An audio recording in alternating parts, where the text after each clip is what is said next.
People say that I'm the best nurse practitioner. They say, my gosh, we've never seen a nurse practitioner like you before. I mean, you're hilarious. And I really think that you get the best out of us. I think this sums it up right here. I found it at Spencer Gifts.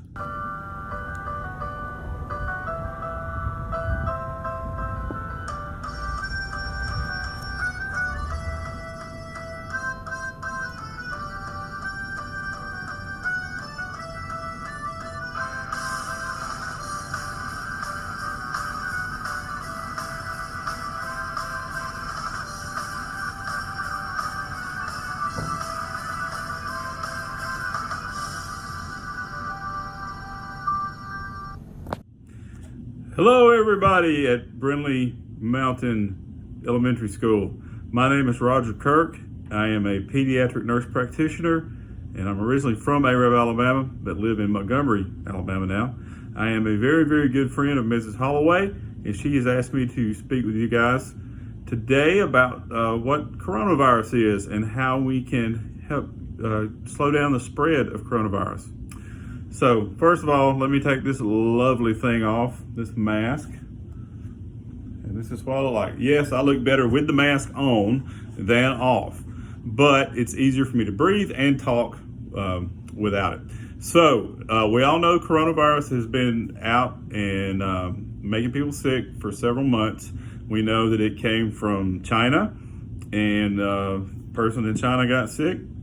Someone visiting from other places got sick in China, went to their home countries, and it spread that way. It is spread through droplets of saliva or mucus, aka snot. And when you cough or sneeze or cough or spit, the virus can come out through your saliva. So that is how it's transmitted. You sneeze at somebody, all your sneeze goes towards them, but it also covers the entire space that you're sitting in front of. If you cough, then I've forced out fluid that's got the virus in it as well. And so all you have to do to get sick is either breathe in my cough or my sneeze, or touch something that I've coughed or sneezed on, and then touch your mouth, touch your face, touch your eyes, touch your ears, chew on your fingernails, pick your nose, all that stuff. And then the virus finds its way inside your nasal tissue, and it starts growing and getting bigger and getting all throughout your body and makes you very sick. So we're out of school because close distance to other people is what makes viruses spread like that. And the reason that we're so worried about this virus instead of like the flu or strep throat or something like that is because this virus has never really made human beings sick, and we really don't have a lot of good treatments for it. And it can hit your immune system, wear your immune system out. It can also make your lungs very, very sick, and you can't breathe. So that's a bad thing, and that's unfortunately how many people are dying from it, is a pneumonia-like situation. So we're going to talk about PPE, or personal protective equipment. We're going to talk about social distancing, and I'm going to show you real quick how to wash your hands the right way. And I know you all know how to wash your hands, but there's a right way and a wrong way. So we're going to go do that in just a minute. First of all, I'm going to show you some PPE. This is your traditional surgical mask. Most people find these at doctor's offices and pharmacies and things like that. This is an N95, which is the super duper kind that protects the wearer from 95% of all inhalants. And that could be paint fumes or dust particles or viruses, bacteria, etc. Much more strong than this. These are very precious because these are what healthcare workers need to wear when we're dealing with patients with COVID, and they're very hard to come by. So if you have some of these and you know somebody that works in healthcare, donate them to them. You can do fine with one like this, or even wearing a bandana, a scarf, or even pulling your shirt up over your face. And that really doesn't work. But something covering your face, like a cloth diaper or a towel, or a homemade cloth mask works fine. And then here's gloves. We all wear gloves when we're seeing patients. You don't necessarily have to wear gloves because you're not hopefully going to be coming in contact with all of the mucus and the secretions. But we put these on, well, I'll do that in a minute. And then these are safety glasses. These are your typical safety glasses like you'd find at Ace Hardware, Lowe's, Home Depot. And they have side protection. And you put these on and it keeps fluids from getting in my face when somebody coughs or sneezes. So I'm just gonna show you how we get ready when we go see a patient, and it's not a lot of fun. The first thing I'm gonna do is just the simple mask. When you put a mask on, you don't want to touch the inside of this, which I'm doing because I'm not really going to wear this to see a patient, but your hands have bacteria all over them. If you touch inside here, you've contaminated it. You want to hold out here. You want to pinch the middle, put it over your nose, and it's got a metal bar in it. You press that down, and then you take a loop, put it around your ear, take this loop, and put it around your ear. And that way it's covering your nose, and there's a good tight seal, and covering your mouth and your chin. So you can talk, do whatever. These are pretty easy to breathe in and pretty easy to talk in. So I'm gonna take this off just like that. N95, much different. It's very thick, very coarse. You put it on, holding it in place. You take one strap, pull it over and pull it back. Take the other strap, put it on up here. You can wear it all the way down around your neck. That's how I usually wear mine. It's very tight and very form-fitting, and you also cannot breathe in this very well. So when we have to spend a lot of time with a patient, it's very unpleasant, but it is keeping us from hopefully getting coronavirus. Then we have our goggles. Put those on. We're good to go. If you're like me, you have to have reading glasses. You can put those on first, then put the goggles over them. And then our gloves, we're gonna put on one glove and two gloves. And now I'm ready to go see a patient. So after I go see my patient, I'm gonna come out and I'm going to take my gloves off.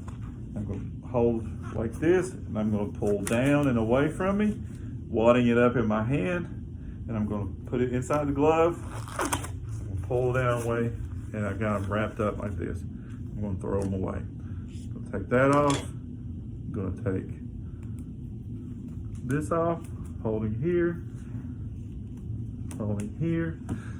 I can breathe, and that's that. Isn't that fun? Never underestimate the power of the Force.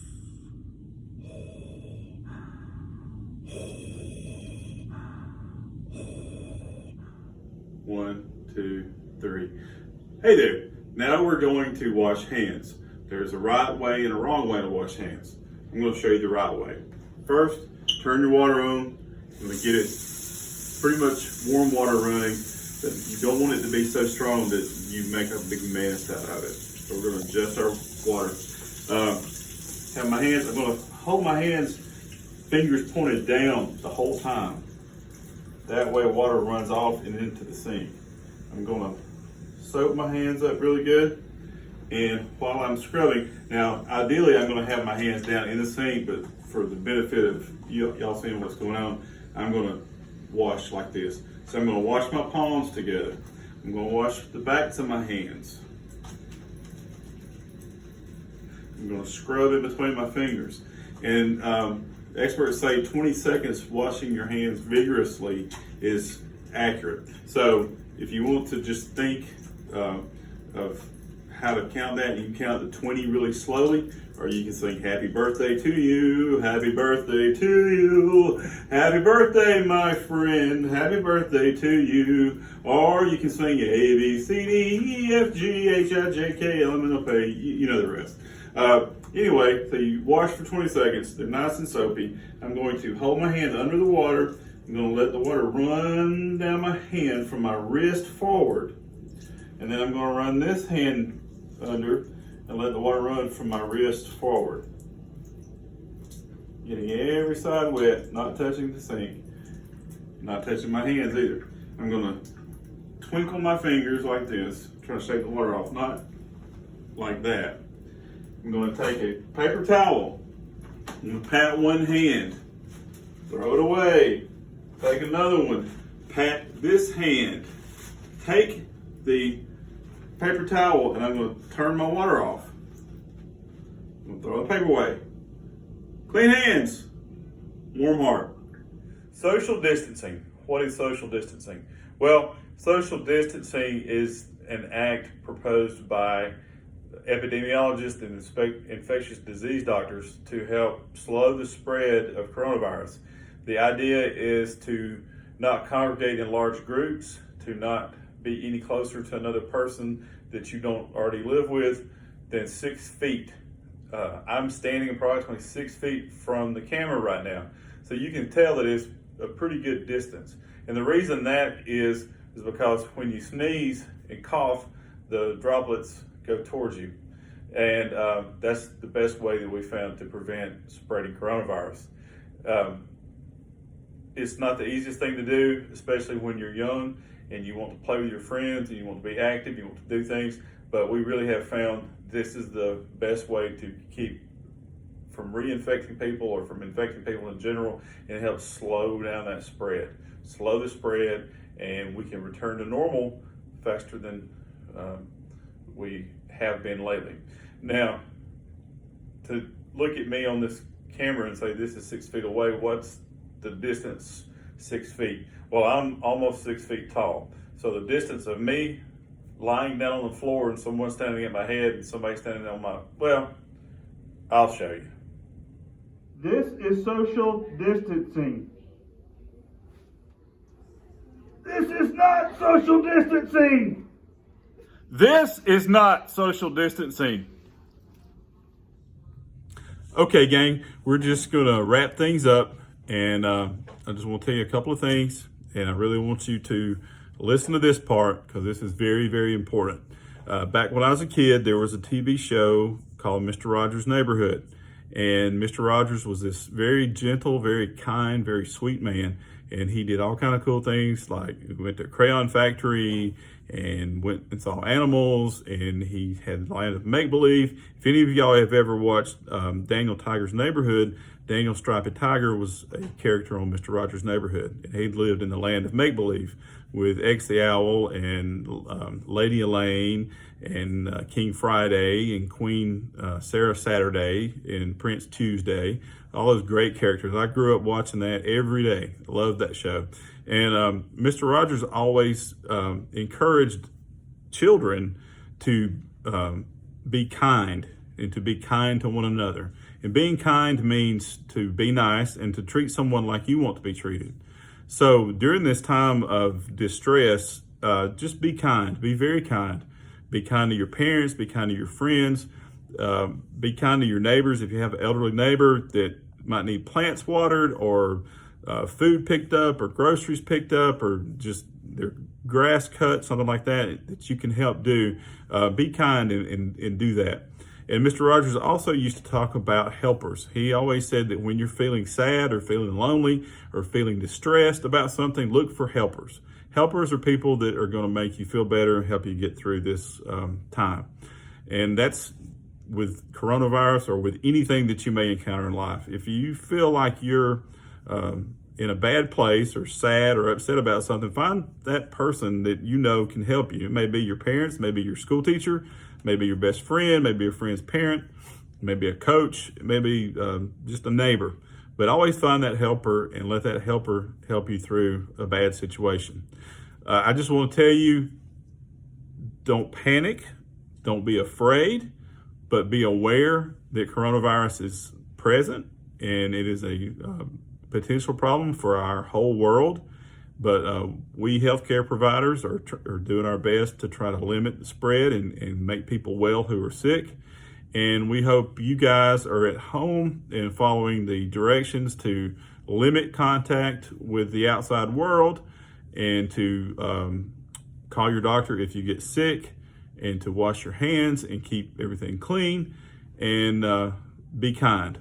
But if you do feel upset or you do feel worried about the situation, talk to your parents. Let them know how you feel, and they can help you get through this. Or if you don't feel like you can talk to your parents, let Mrs. Holloway or one of the teachers know, because they're helpers. They're very good helpers.